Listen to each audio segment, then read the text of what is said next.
Improvement District Advisory Board, Thursday, May 8th, 2021, to order at 8:35 a.m. For the audience today, I am the chairman and serve as the presiding officer for today's meeting. Before we move forward, in response to executive orders issued by the governor, the city is conducting a teleconference public meeting utilizing Zoom video communications. This allows the city to continue to conduct essential business and comply with public health administration recommendations to protect the public and the city and city employees, practice social distancing, and limit exposure by not allowing in-person public meetings. To ensure the public will be able to participate, public comments can be submitted as live comments during the Zoom meeting and via email at publiccomment@cityofglendora.org. With that, Madam Clerk, will you conduct a roll call? Thank you, Chair. So at this time, I will conduct an oral roll call and request that each board member respond with present when their name is called. We have Board Member Alam is absent. Board Member Hirth. Here, present. Board Member Klingler. Here, present. Sorry for my tardiness, technical That's okay. issues. Vice Chair Araya. Present. Chair Andrews. Present. We have 4 members present. Thank you. With that, that takes us to Pledge of Allegiance. Will everybody face the closest flag, hand over your heart, ready, begin. I pledge allegiance To the flag of the United States of America and to the republic For which it stands, one nation, under God, indivisible, visible, liberty. liberty and justice for all. Thanks, folks. Does anyone wish to reorder or add to the agenda? I don't see any hands, so with that, that'll take us to public comment. And I'll open the public comment period and invite members of the public to address the Business Improvement District Board on items listed on the agenda. Speakers are limited to 3 minutes, speaking once on both on and off agenda items. This is your time to speak uninterrupted. Please address your comments to me, the presiding officer.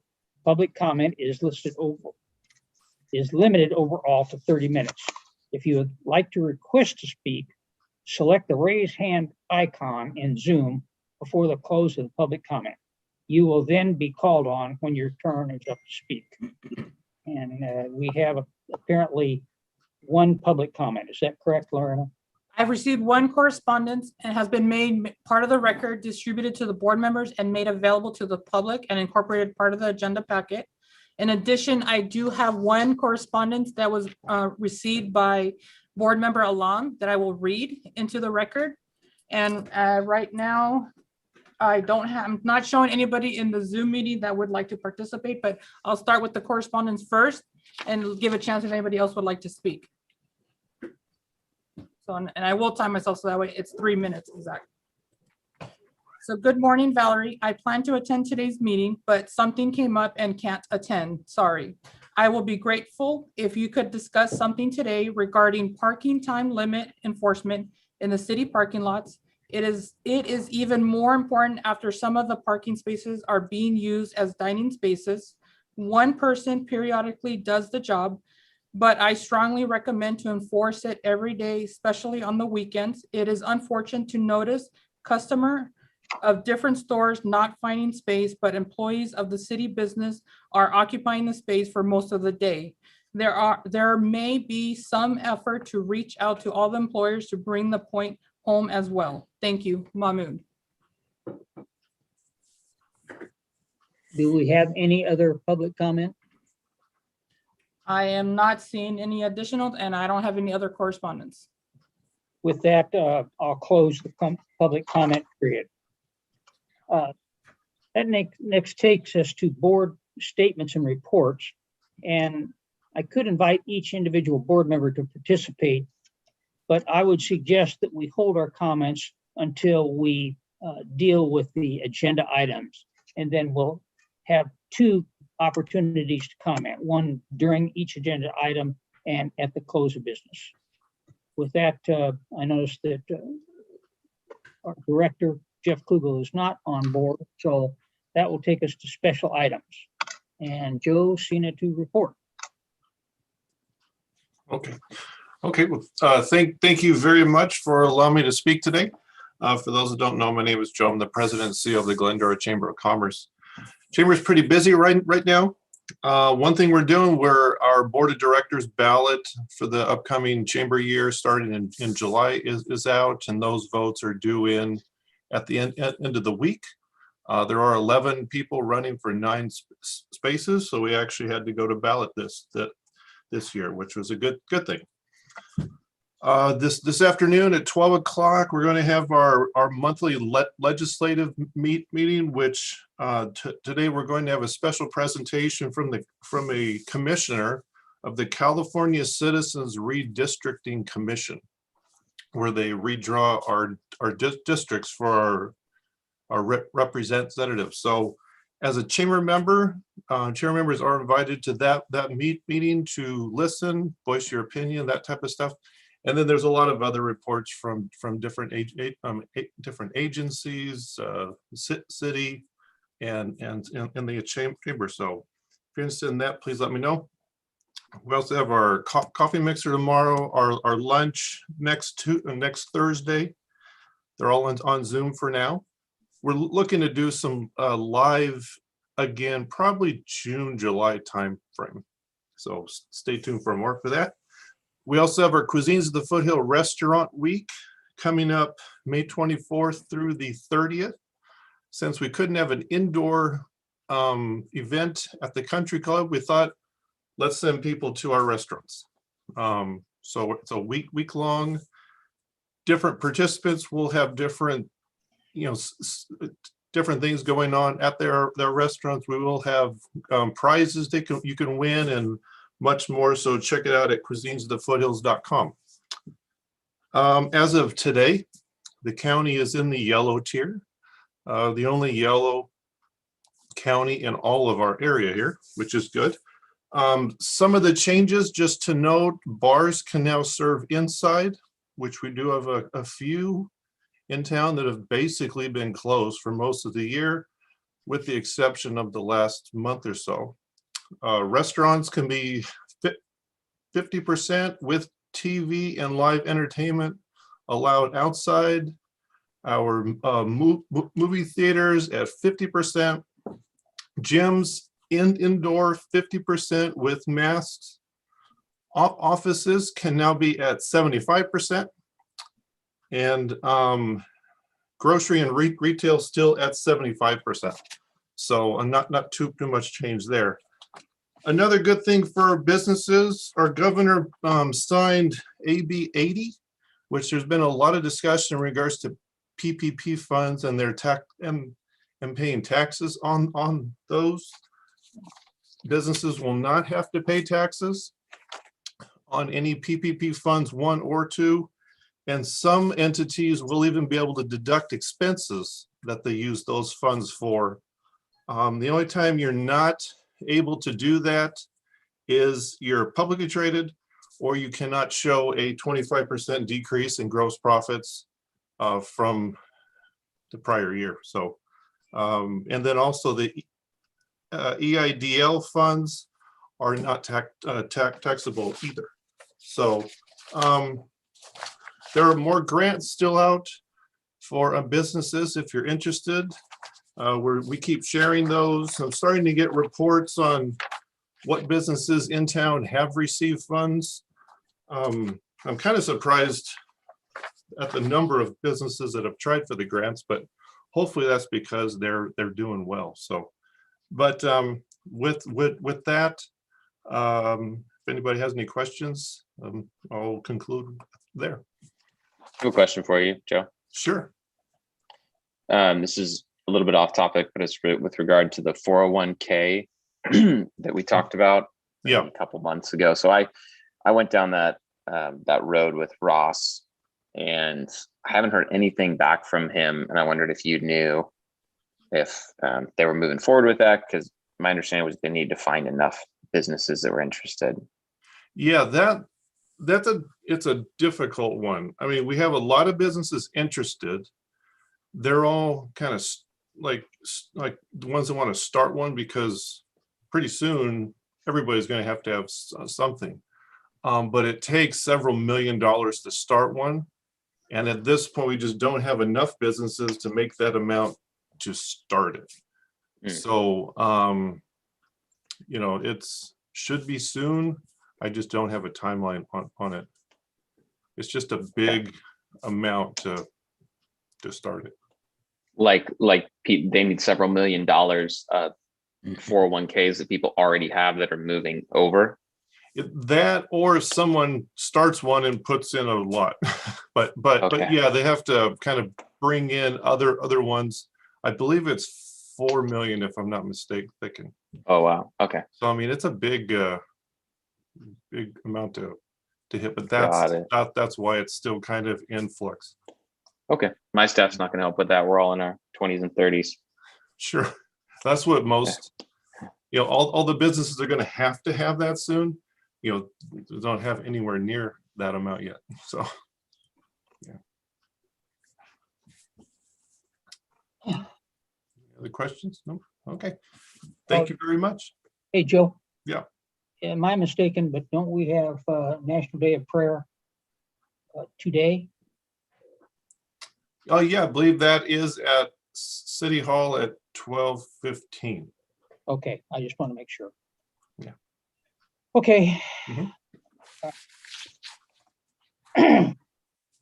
That takes us to our next action on the consent calendar, which would be, I'd be looking for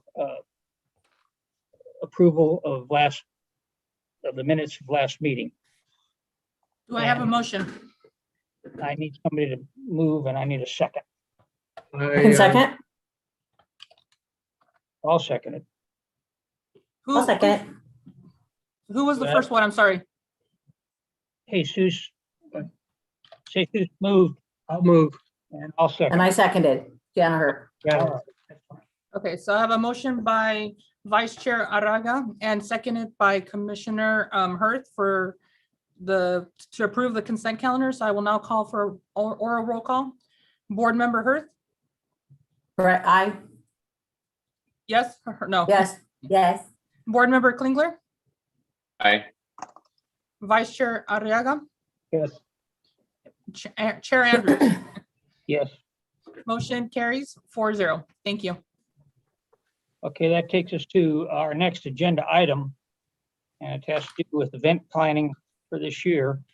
And we'll have a report from Valerie, and folks will have to excuse me for just a moment, and I'll be back. You handle that, Valerie? Sure.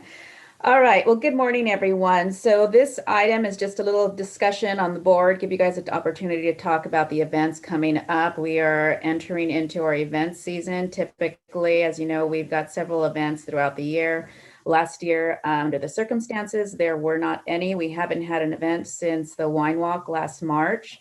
And so now as we start to approach the summer and, you know, the possibility of maybe planning for Friday Night Twilight, and then we've got several others that will follow up with Halloween Walk and Small Business Saturday, the Holiday Stroll, and then Wine Walk following up as well. So for now, I think, oh, and also we have put some funds aside in the upcoming year for a new event that's to be determined. And I know we've been talking a little bit about a sidewalk sale, something of that nature, that hopefully we'll follow up with you next month.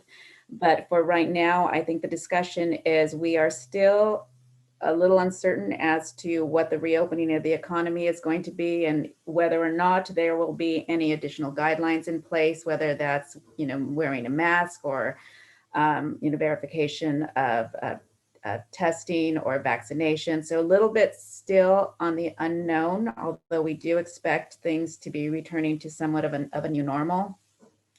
So knowing that a lot of these events, I know like Friday Night Twilight, they have to go ahead and book musicians.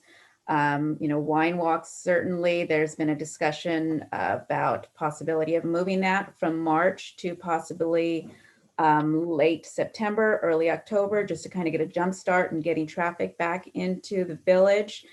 We know that that takes several months of preparation and planning. In addition, we require a lot of times ordering of materials, going ahead and putting deposits in for, the inventory of the wine that's required. So a lot of this requires upfront of putting money in deposits, so sometimes they're not refundable.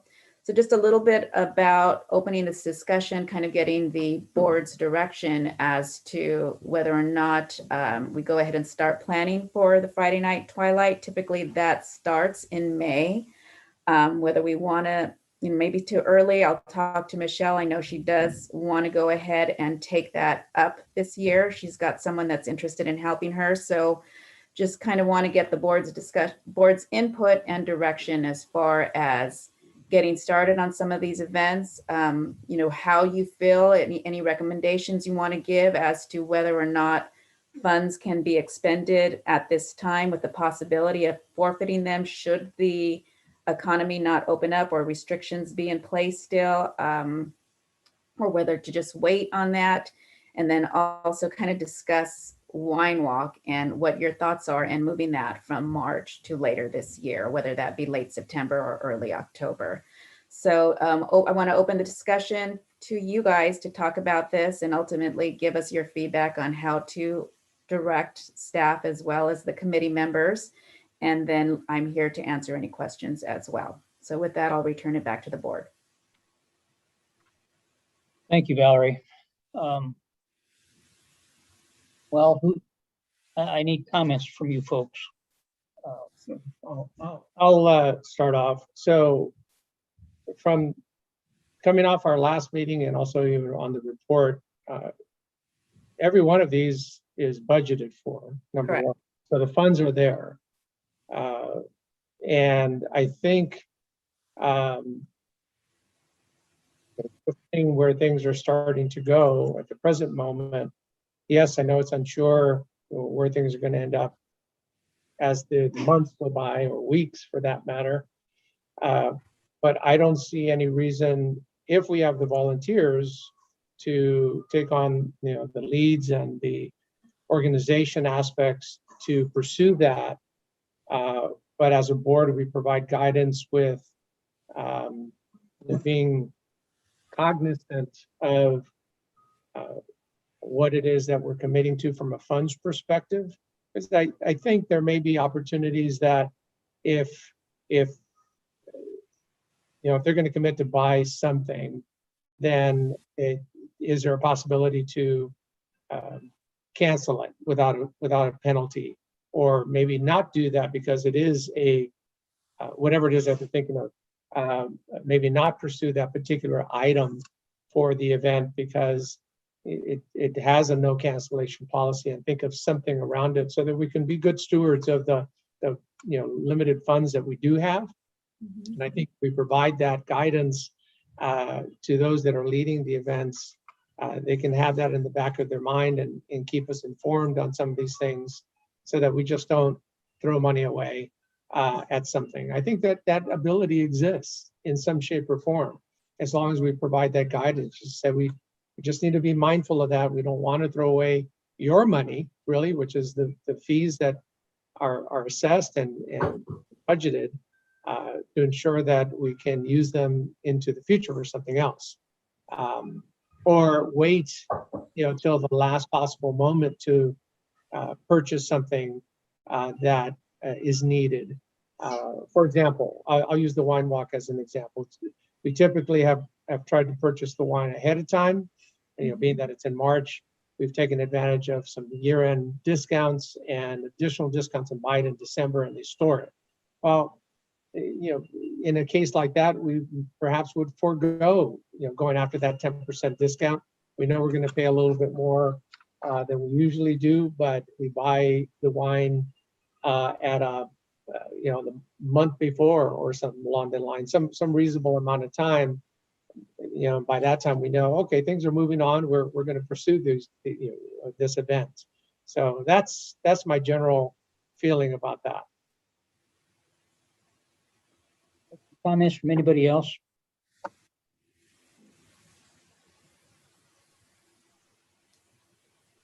Okay, I think that's understandable, and I think that's safe, and I can relay that to the committee members so they can go ahead and start planning for the Friday night twilight. And then if the board can just discuss their thoughts on moving the wine walk, whether or not this is something you do want to do, move from March to later this year. I know this is something that Monrovia has done. They moved theirs into the fall.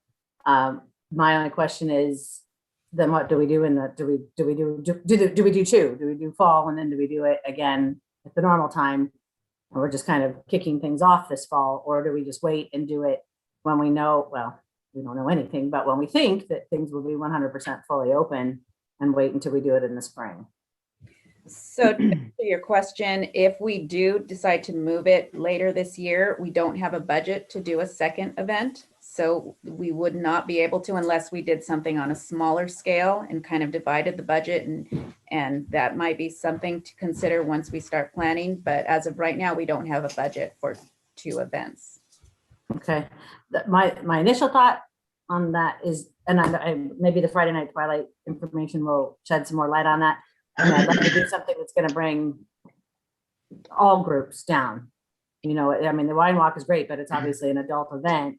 So is it, as long as we're doing something sooner before that, that's going to bring various ages down and families and that type of thing, that's allowable. And maybe, like I said, the Friday night twilight, 4th of July, something like that will address that. I would just be hesitant to have the first event be just an adult event when we're, you know, for the first big opening event in the village.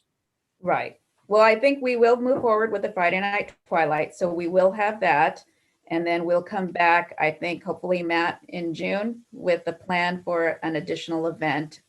He's giving me the thumbs up. So we'll come back next month with a plan for additional event as well. So if we plan for Wine Walk to be later, late September, early October, that'll probably be the 3rd event that we see. And knowing that the Friday night twilight is a series of events. So it's, you know, it's a once a week kind of thing and not just a one-time deal.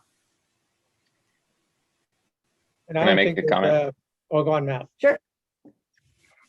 I think it'd be wise to move it up because people are itching to get out.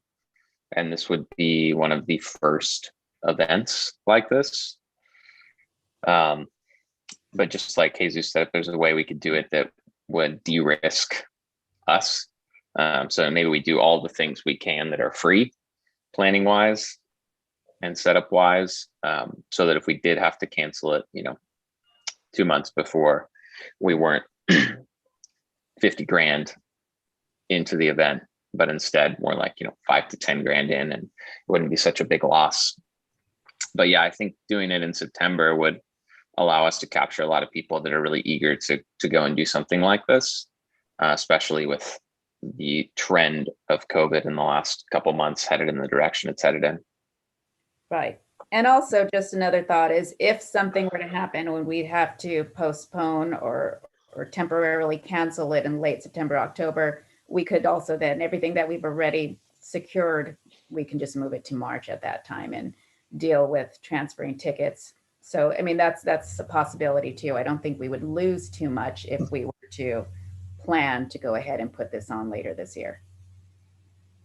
Agreed. Yeah, I think I don't think there's a problem with planning and starting the process and planning accordingly with the guidance that each committee, you know, follow with funding aspects of it. And we just take it week by week, month by month, as news comes out. Okay, I think I got what I need then. So we will move forward then. We'll go ahead and have the 2 committees, or 3 actually. We need a committee for the sidewalk, but I think we kind of are there. So we'll move forward with getting those 3 going, and we'll update you, give you a quick update next month as to where we are.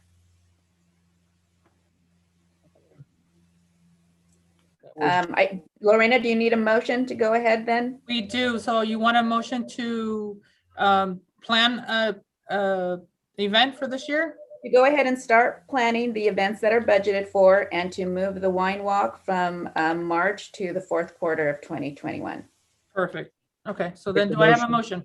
I'll make the motion as Valerie stated it. I have a second? Yeah, I'll second. Woohoo. Then I will call for an oral roll call. So Commissioner Klingler, Yep. Board Member Hurth, sorry, Yes. Vice Chair Arriaga, and then Chair Andrews. Yes. Motion carries 4-0. Thank you. Okay, that takes us to unfinished business. And we have a report from Steve on the parklets. All right, thank you, Chair Andrews. My name is Stephen Mateer. I'm the transportation manager. The item is an update on the Glendora Village Parklet program. And I'm joined by Vanessa Mikhail, who's our management analyst. And if there's any questions on the permitting or the process, she can answer those questions. Next slide, please. So we'll run through a background. We'll talk a little bit about the manual and the requirements. We'll go through the design, talk about our funding schedule and the next steps. Next slide, please.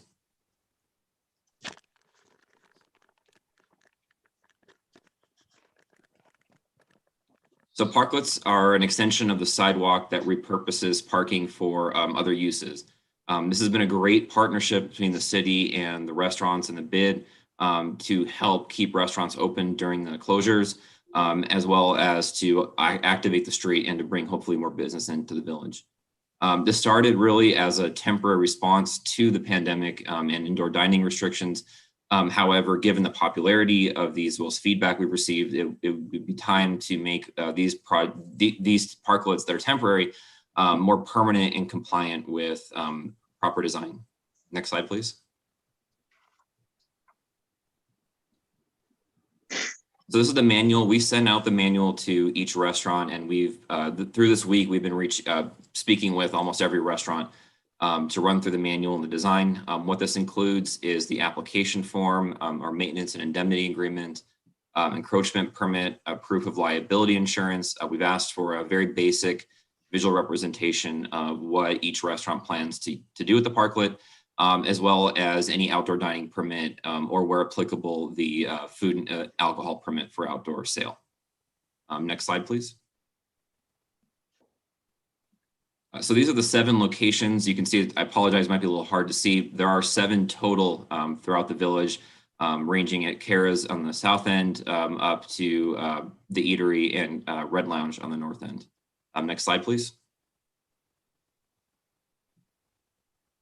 So here are the specific designs. Based on the RFP that we issued, we received 2 bids. One was substantially higher. We have selected Vestra based on not only their technical competence, but also their cost. So this is the rendering for the parklet at Kara's. What you see here is a wood deck with a metal railing. That silver part is a metal ramp that extends from the curb to the parklet to about 6-7 inches long. That will allow stormwater or any debris to flow through underneath. The parklets are made out of Nordic pine and steel, and both the wood and the steel have a 15-year warranty. And the paint on any of the metal surfaces has a lifetime anti-corrosion warranty. So really with this, we're getting probably the best warranty of any parklet around. So this is the one at Kara's. And just for reference too, this is about 30 feet by 13 feet to give you kind of a rough estimate. Next slide, please. This is the design for Luca Bella, and I'll emphasize here for this one, we currently do not have shade structures included with the Vestra proposal. We are looking to separately procure shade structures, but this is to give you an idea of what it would look like, both fully programmed with tables as well as a shade structure. So similar to Kara's, it has the metal railing and the wood decking. Next slide, please. Here's Red Lounge, again, similar size, and that is an example of the bike parking that you see there. So some have 3, some have up to 5, depending on observed bike usage at restaurants. Next slide, please. This is Village Eatery. Again, this is looking as if you were standing on the sidewalk looking out towards the street.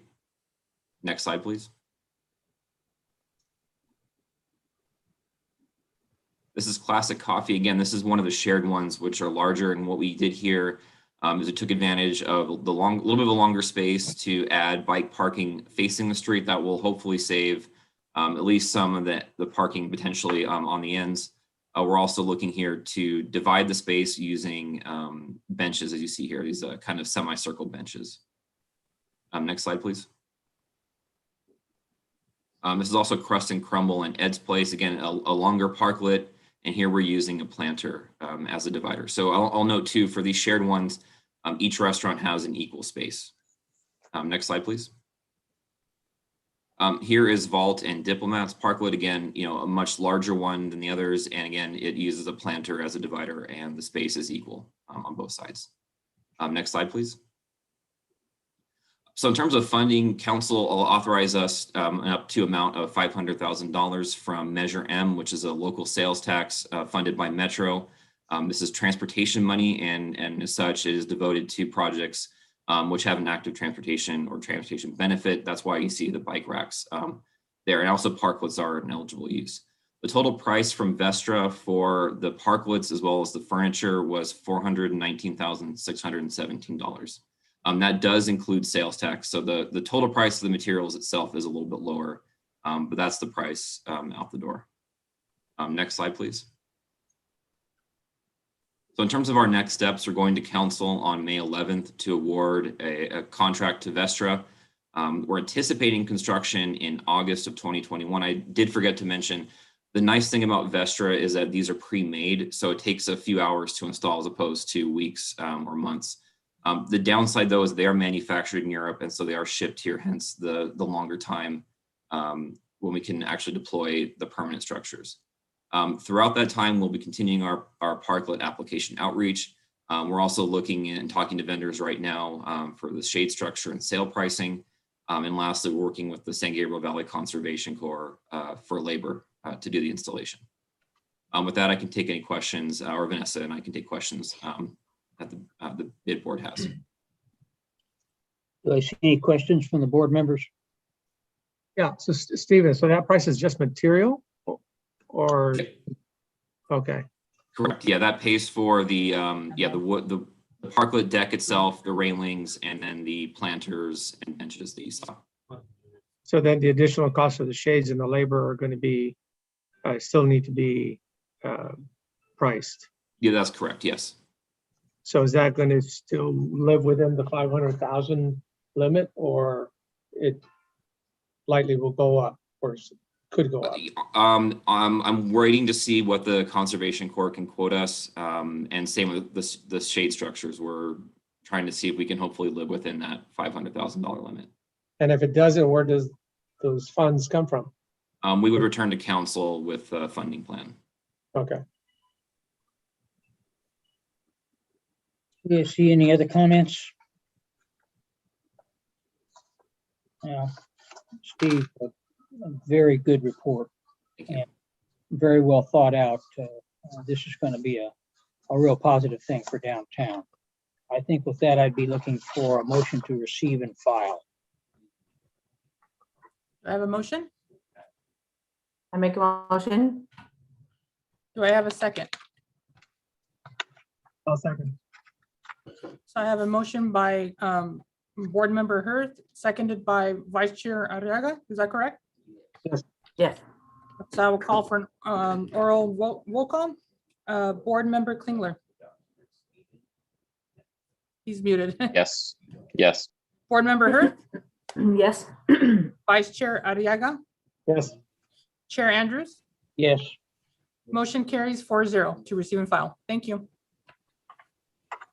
Okay, with that, that takes us to the business and the financial report, again, delivered by Valerie. Okay, so this is the update on the financial report for the bid. This is now current through March 31st, 2021. So we're now at about 75% completion for the fiscal year. And as you can see, it has been a different year. So the revenues we see are in at about, let's see, we have 32% of our revenue that we expected that has come in thus far. Again, a lot of our revenue does come from the wine walk. So we didn't get that this year, but also looking at our expenditures, since we didn't spend any money, we've only spent about 16% of the budget. So what that tells us in a dollar amount is we've had about $33,000 come in, and we've only seen about 16.5 go out.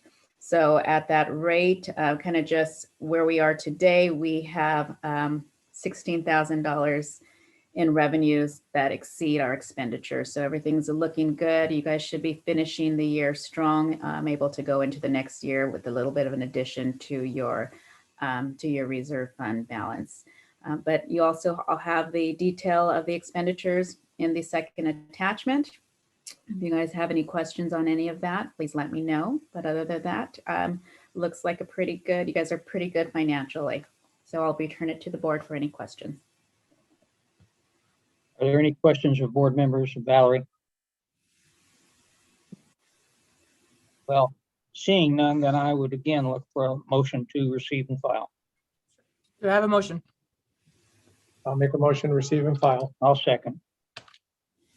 I have a motion by Vice Chair Arriaga and seconded by Chair Andrews.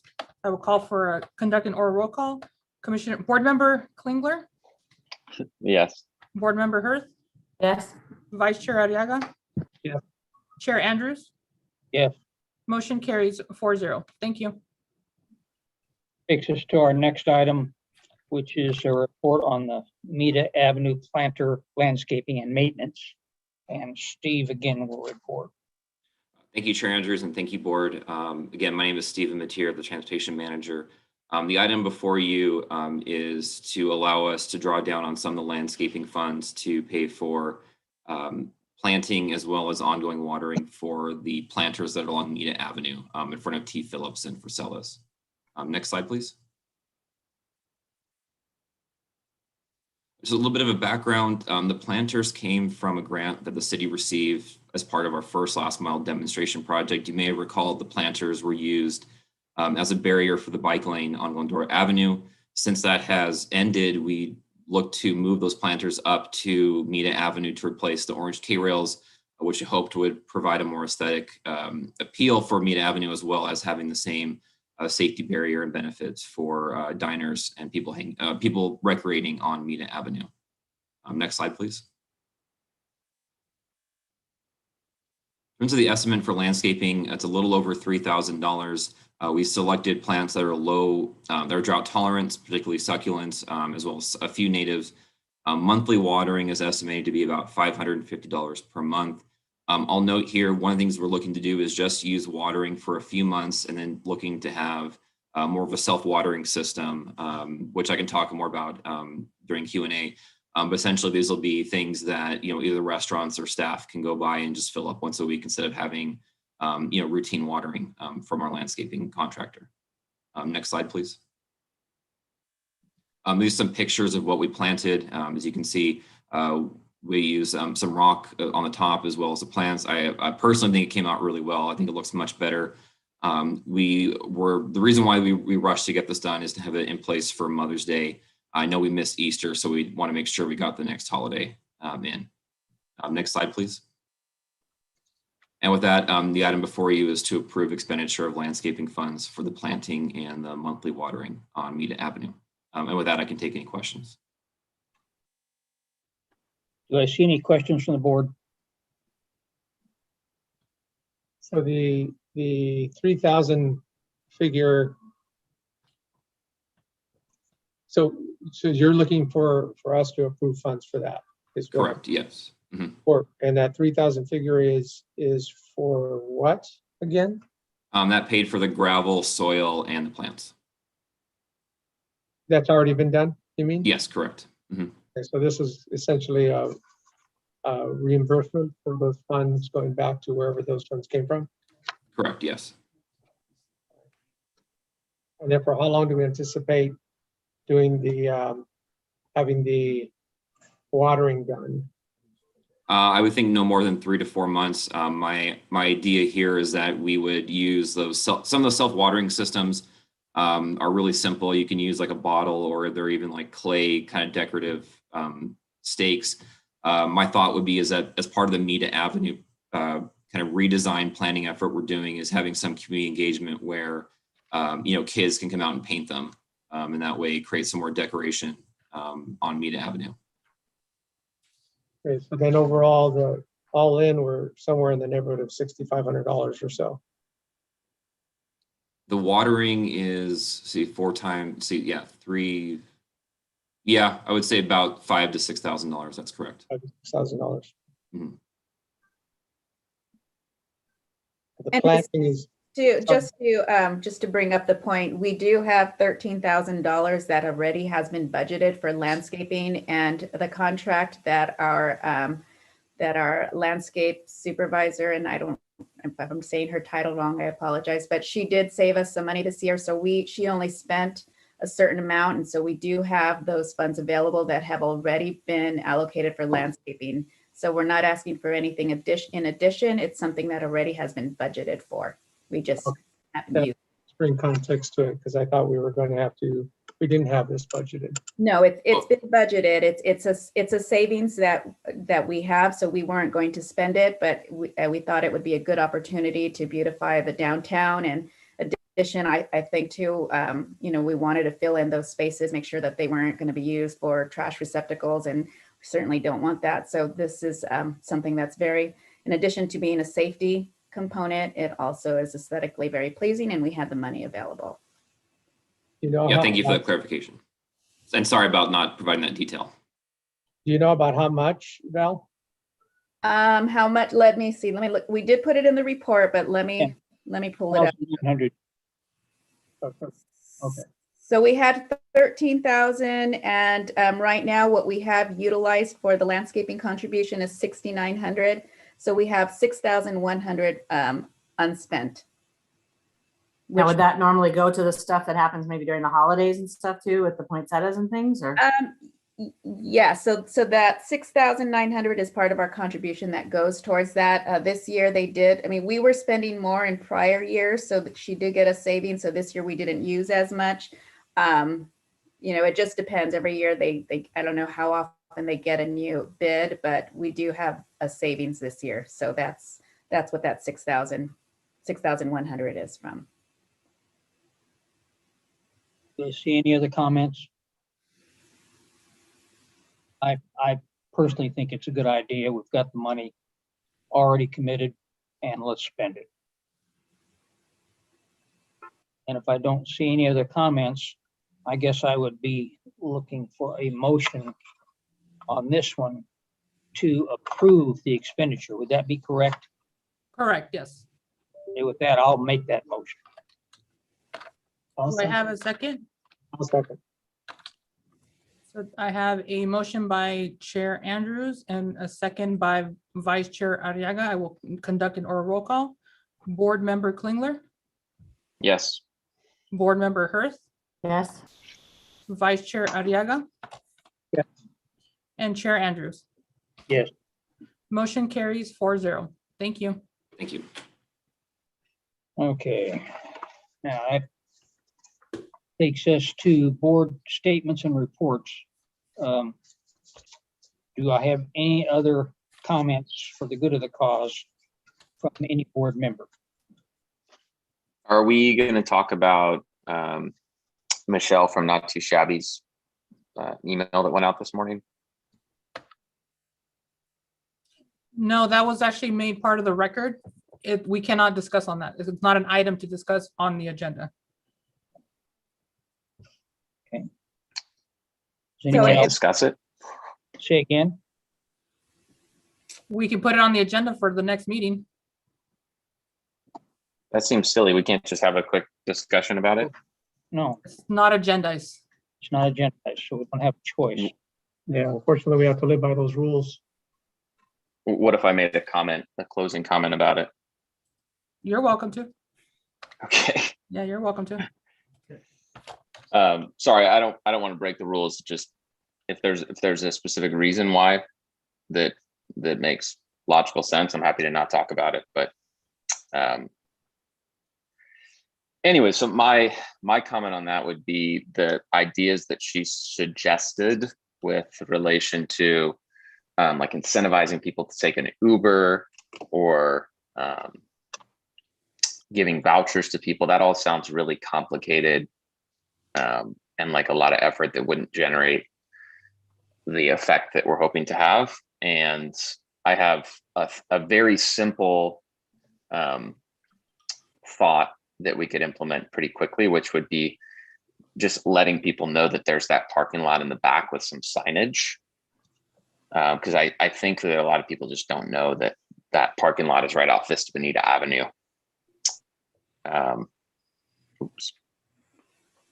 And then my second more long-term thought, maybe this might be something we could discuss at the next bid meeting or maybe a city council meeting, would be to start charging for parking. Number one, on the street with parking meters so that employees stop parking there. That would instantly stop that because employees aren't going to want to pay for parking. Then we could give people vouchers to get their parking redeemed if they spend money at a restaurant. And then another thought I had would be to sell that back parking lot to an investor or business, because I think the city owns that, and then let them charge people for parking based on what the market would hold for that. And I know charging for parking would be potentially a deterrent to people, but I'll tell you what, it doesn't stop people from going to Pasadena or downtown LA. It just makes it seem more desirable. So those are my thoughts on her comment. Okay, then does anyone else have any comment? This would take us back to, in fact, is this an item we want to put on the agenda for the next board meeting? I don't know. I'm